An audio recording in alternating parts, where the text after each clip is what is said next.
patong load.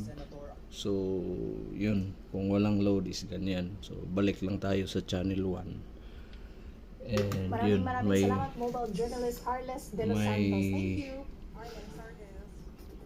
may show, may display sa channel 1. So ito yung signal. So ang ipakita ko sa inyo is ang signal box is pwede palitan ng GSAT.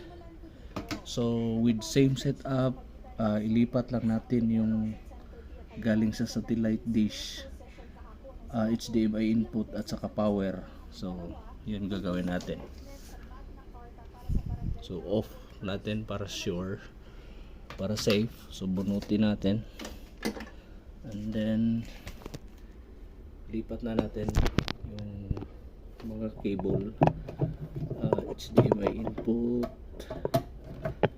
power, and itong antenna.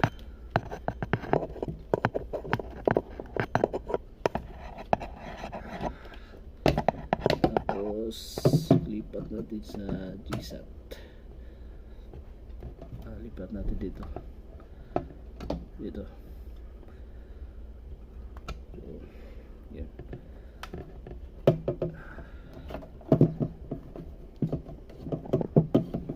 Tapos power natin,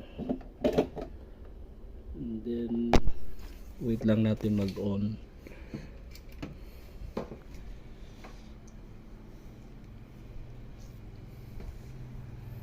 Yun, GSAT. At saka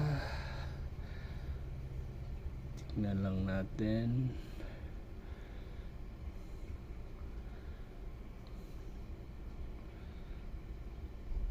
Ba't lumipat? So HDMI 1 dapat. Ayun.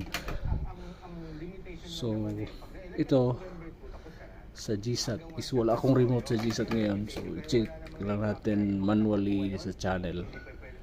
So channel 2 is no active subscription kasi walang load. So balik lang tayo sa channel 1. So yun. Yung mga box na signal na sira na is pwede nyo palitan. So at the same time, ito pwede rin yung palitan sa signal without changing sa dish alignment. So yun, hopefully makatulong. Thank you, enjoy watching.